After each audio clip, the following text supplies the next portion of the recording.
All right, so now we're getting to the point where we're finishing our dress. And in the instructions, one of the instructions is to leave a selvage so that you can use the beautiful linen hemline the linen selvage that comes for your hemline. But if you choose not to do this, or your fabric isn't suitable for this, you're gonna have to hem the dress. And the thing that you should know is this finished length down here, this is the whole finished length of the dress that includes that selvage. So if you want to hem this, and you're going to be hemming up 3/4 of an inch, first folding it at 1/4 of an inch and then folding it up at 1/2 an inch and stitching. But this dress is going to be 3/4 of an inch shorter.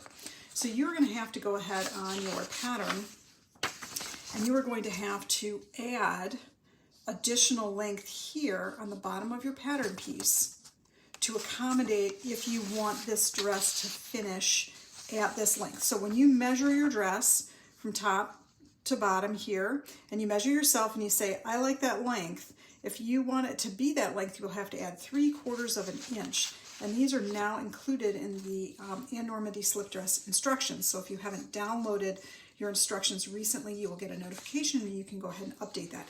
But because the dress initially really is designed to incorporate this beautiful selvage here, its finished length is the actual length of the dress, simply because you don't have to hem this up. This is really nice.